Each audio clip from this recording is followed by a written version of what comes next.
Let's take a look at that and have a look at some of the changes. On Kaleidoscope, we've revised areas across the entire level, adding more cover, creating new flag positions, and improving the flow across the whole map. Cover and terrain has been raised, and new forward operating bases have been added to increase close quarters combat. Not only that, but we've made sure more of the new assets that we've used on this map benefit from increased destruction, helping to change the battlefield more drastically throughout the rounds. Let me show you around the changes we've made. In the park, we've installed a forward operating base. Heavily fortified, this is great to defend and a challenge to attack. At the data center, we've increased the number of defense points, ensuring that when you're fighting here, you're fighting for every inch. Each entrance is now better protected, and we've helped to improve line of sight breaks throughout the area. At the tower, you'll find the second command and control base. In Breakthrough, this is a crucial flag with a much clearer front line and more cover for attackers to use in their advance. Over at the park, we've ripped out the walkways and created more cover. You'll find that the infantry experience has improved here, adding a giant tree and making the gazebo smaller to create a stronger defensive layout. Kaleidoskop wird verändert. Man sieht das Vorher-Nachher-Bild. Ich habe es ein bisschen verlangsamt, damit man es genauer sehen kann, was verändert worden ist. Wir sehen, dass die Flankenpunkte sich verändert haben. Ein sehr gutes Feature, muss ich sagen. Es kann sehr viel im Spiel verändern, gerade wenn die Flanken irgendwo anders sind. Man sieht auch, dass auf den Karten selber sehr viele Objekte hinzugefügt worden sind. Es wirkt sehr viel dynamischer, viel attraktiver, finde ich auch. Gerade solche Dinge machen sehr viel aus. Man sieht dann zum Beispiel, dass so eine kleine Base gebaut worden ist, dass Fahrzeuge hinzugekommen sind, als Deckungssystem, Sandsäcke, Kisten. Gefällt es aus der kahlen Welt, wurde so eine Karte, wo man sieht, okay, da findet Krieg statt und ja, ne, also ich finde gerade solche Dinge machen so viel in dem Spiel aus und da frage ich mich natürlich auch, wieso war das vorher halt nicht so? Wieso hat man das vorher nicht schon direkt so gemacht, sondern hat erst so ein cleanes Kriegsfeld gemacht und muss es dann halt abändern? That'll play when it arrives in Season 2. Like with Kaleidoscope, the whole map has been reviewed with the intent set on improving the infantry and CQC experience. Flags are much closer, with out-of-the-way sectors cut entirely from the battlefield to improve the flow of combat. There's all new assets deployed across the map with improved destruction and much more of a battlefield feeling than we had at launch. Over at the solar station, we've revised the area to include much more cover, huge concrete barriers, sandbag walls and shipping containers, saving the warehouses as the best place to take shelter from the aerial assault. Out in the desert, we've reworked the terrain to help create clear paths for infantry and vehicles. There's improved line of sight blockers that let you move with more purpose between the flags and help to better direct the action into clearer front lines. The battery farm has been simplified, reducing the number of possible angles of attack and increasing cover where it's needed most. Up ahead at the checkpoint, we've fortified the farm side, allowing attackers to move more strategically in their advance, with vehicles providing your best method of attack. Just watch out for the traps defenders will place in wait. At the Senesco building, expect a lot more fortification and cover that will need an overwhelming display of force to assault. The interiors have been reworked with new storage areas that give plenty of cover for defenders and improve the close quarters combat action once you get inside. Corridors are full of more line of sight blockers, making them viable defense points, including new lines of sandbags across the windows. We're hard at work on more improvements to Renewal, and we'll have more to show about the changes we're making here when these updates land in Season 2. Die nächste Karte ist Renewal, kommt wie Kaleidoskop in Season 2 und bringt auch einige Veränderungen mit sich. Zu einem ist die Karte deutlich kleiner als die erste Version. Auch dort sieht man, dass unwichtige Bereiche aus der Zone herausgenommen worden sind, was mir persönlich sehr gut gefällt, weil das Laufen von Punkt Spawn zur ersten Flagge deutlich verkürzt wird. Zum anderen beginnen die Feuergefechte deutlich schneller. Auch hier sehen wir deutlich, dass sich die Kartendetails verbessert haben und man mehr auf ein modernes Deckungssystem gebaut hat, um einen reibungslosen PvP zu gewährleisten und zugleich den Fahrzeugen es versperrt hat, in die verschiedenen Bereiche zu fahren und dort die Infanterie abzufangen. Mir gefällt dieses Konzept sehr gut und hoffe auch, dass sie das in die weiteren Karten fortführen. Ich werde ab und zu einfach ein bisschen zwischenreden, um einfach so ein bisschen was dazu zu sagen.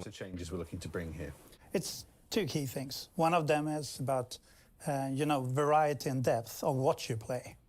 And the other part is more around the available options to give you a better understanding of what you're getting yourself into. And in order to get this, experience the best possible, we've decided to kind of unshackle ourselves from the 128 players mantra that we had for this game. 128 players will still be there, and it's great for some modes, but not everywhere. So we will redirect our focus build for fun, for freedom, for creativity at all points. That being the case, then talk to me some more about the types of changes that we're going to be bringing specifically.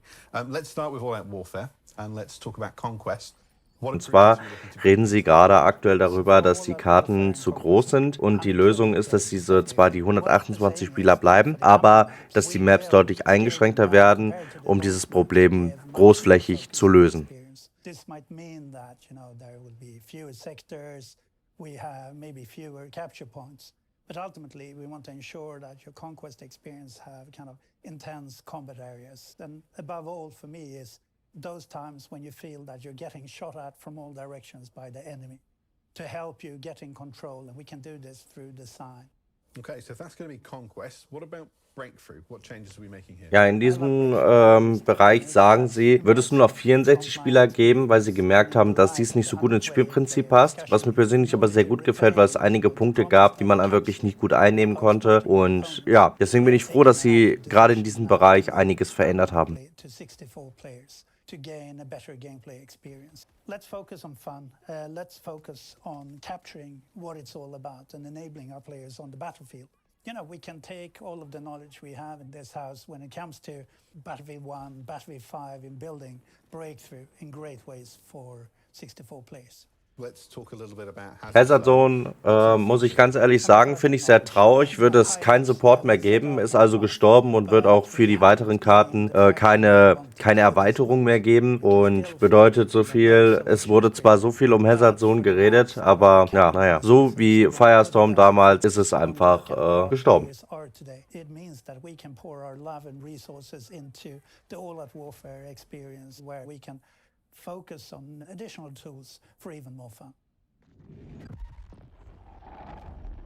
So we've covered our plans for maps, we've covered our plans for game modes and experiences.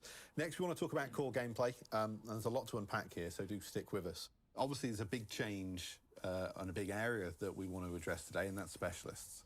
Yeah. Zu den Spezialisten haben sie gesagt, dass sie klar wissen, dass die Community die Spezialisten jetzt nicht so feiert, dass sie aber sie jetzt nicht rausnehmen können, weil sie sind halt auch nun mal fester Bestandteil des Spiels und sie werden sie verändern, sie werden sie anpassen und Angel hat zum Beispiel auch eine neue Stimme bekommen und die Charaktere haben einfach auch kosmetische Änderungen bekommen, wie zum Beispiel einen größeren Bart, zum Beispiel einen Schal oder ähnliche Sachen an, die einfach vorher nicht waren, um sie so ein bisschen abzuändern. Ansonsten werden sie auch noch groß verändert. Genau, also when it comes to we're bringing these changes and improvements to the gameplay side of our specialists, this is something the team is still very focused on. We're just not yet in a space where we can share the final plan. As we shared earlier this year, we set out on the task of finding ways to better mesh these into our core gameplay loops, better communicating how these fit into the class structure of 2042, which was always our intent. The things that are stopping us from moving, doing these changes sooner is to making sure that we can still deliver the key content that our players need and address all the other changes that you need to make. We know that what we have in the game today can be improved. We've taken the expectations that our players have and they've shared with us, and we want to make sure that we can deliver on that at the best possible quality. We're not walking away from specialists. They're a key part of 2042, but we need to make sure we get it right and we can deliver to our players what they deserve.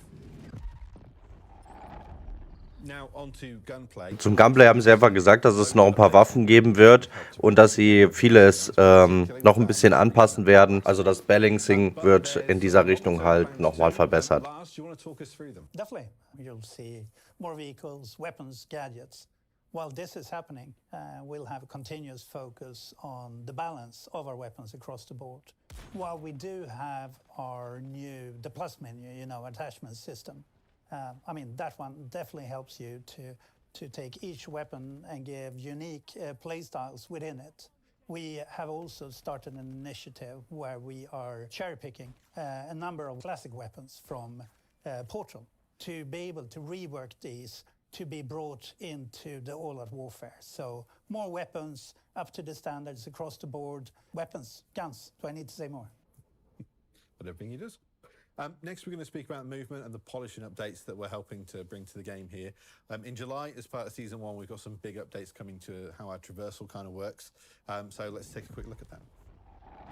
hat. Also wie sie hier schon sagen, ist, dass das Movement im Juli kommen wird. Und ja, man sieht halt, dass sie die deutliche Veränderung der Charaktere gemacht haben. Sehr stark erinnert mich dieses ganze Movement an Battlefield 3, weil da hatten wir das damals ja auch schon. Und ja, schade eigentlich, dass wir uns zurückentwickeln statt vorentwickeln. Aber egal. Das System von Battlefield 3 hat mir sehr gut gefallen. Man sieht halt auch diese Seitwärtsbewegungen und so. Das hat schon einen sehr starken Move von Battlefield 3. Man sieht das auch von der Bewegung her. Nur finde ich, ist es hier nochmal deutlich smoother als in Battlefield 3. Meine Meinung nach. Genau, zum natural and predictable movements.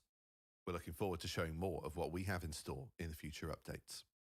Playing together and staying easily with squads is of course vital to anyone playing Battlefield, and so getting team play where it needs to be, that is something that we're working on. What have we got planned, Ryan? Teamplay sagen sie nicht sehr viel, kam leider auch ja, sehr wenig bei rüber. Sie haben nur gesagt, dass sie es verbessern wollen und ja, ich finde schade, dass ein bisschen wenig Auskunft gegeben worden ist. Hätte mir ein bisschen gewünscht, dass sie vielleicht ein bisschen weiter darauf eingehen und man eventuell auch in der Richtung nochmal ein bisschen mehr erfahren hätte. Genauso wie zur Performance haben sie auch leider nicht sehr viel gesagt. Ja, haben sie gesagt, dass sie dran arbeiten werden und dass sich in Zukunft noch einiges ändern wird. Was ja auch klar ist, weil wenn man dran arbeitet, ne, und man so ein bisschen Zeit investiert, ist ja klar, dass Performance irgendwann mal besser wird, ne, sobald man findet, okay, hier ist ein Fehler, ne. Schade aber, dass da nicht sehr viel kam und dass sie gerade zu den Punkten, die eigentlich wichtig waren, sehr wenig gesagt haben. Genauso wie ja zur neuen Map haben sie ja auch gar nichts gesagt, ne. Also das fand ich so ein bisschen schade eigentlich. Fix a thing and we're good and we're done, and it's just unfortunately, this is going to be that ongoing battle that we have, but the good thing is this team is committed to it. And the great thing is we see with 0.4, we started to see some of those big CPU spikes. We made a big dent in those. We're seeing better latency. Trigger responsiveness is getting back to where they expected to be, and we're seeing an improvement in frame rate. And we're going to keep pushing and get more of that sorted as we head into Season 1 as well. Genau, jetzt kommen wir zum neuen Content. Genau, also der Content kommt quasi nächsten Monat. Wird natürlich ein Season Pass enthalten, wird 4 neue Spezialisten geben, eine neue Location, wo wir ja nicht wissen welche, neue Weekly Missionen wird es geben, neue Weekly Rotations wird es geben und ja, mehr Stuff halt, ne? Und natürlich auch wahrscheinlich Kauf-Items, so wie es halt jetzt auch stand. Genau, hier kommt jetzt nochmal eine kleine Zusammenfassung von den Dingen, die kommen werden. Könnt ihr euch nochmal kurz im Überblick anschauen. Also wir sehen, dass sich einiges verändern wird in der Zeit. Ich bin auf jeden Fall mal gespannt, wie sie das mit den Spielmodis nochmal ein bisschen abändern, ob vielleicht nochmal neue Spielmodis geben wird. Bin ich auf jeden Fall noch sehr gespannt. Ja, nächsten Monat der neue Season Pass. Was sich dort hinter versteckt, bin ich auch sehr gespannt, wie viel Zeit man investieren muss, um quasi den Season Pass freizuschalten. Dann, wie gesagt, im Juli die neue Bewegungen. Ja, und der neue Content, der vielleicht einige Spieler zurückholen wird. Ich bin sehr gespannt. Das soll es auf jeden Fall erstmal gewesen sein zu diesem Video. Ich lasse euch den Rest jetzt einfach noch durchspielen. Hört es euch noch an und genau, ich würde eure Meinung gerne wissen. Schreibt sie einfach gerne in die Kommentare und wir hören uns im nächsten Video wieder. Ich wünsche euch noch einen angenehmen Dienstag haben wir heute? Ne, Mittwoch. Mittwoch wünsche ich euch und genau, wir hören uns dann im nächsten Video wieder. Haut rein, euer Mendrock7. But do expect to see that with Breakthrough, we're moving down to 64 players so that we can help to really drive the focus into the fun that we have in Battlefield 2042. With core gameplay, there is a lot to unpack here, starting with specialists, but also the improvements that we still have coming to gunplay, to team play, to UI and UX stuff that you can read about over on the Battlefield website. And then finally, new content. It's coming soon. We have our new season starting next month, and that is going to kickstart a whole new year of us bringing new things onto the Battlefield. Now, we'll keep updating you on our areas of focus throughout the year, and you'll hear again from me next month when we come back to talk about the new season with members of the Battlefield team. But before we go, we want to hear from Ryan one last time, because I know you wanted to talk to the players directly. Yeah, thanks, Adam. Lars and I are here today, and we're really grateful to be able to represent the entire Battlefield team and reaffirm our commitment to Battlefield 2042. The team has made a ton of updates to this game, but we know it's not enough, and we know we need to keep doing more. So on behalf of the team at Ripple Effect, EA Gothenburg, our new studio in Seattle, DICE, and all of the Battlefielders across EA, we just want you to know that we are here. So thank you for sticking with us. And to steal a line from my good friend Lars here, we'll see you on the battlefield. For more, head over to the Battlefield website, and we'll see you next time, folks. Bye-bye.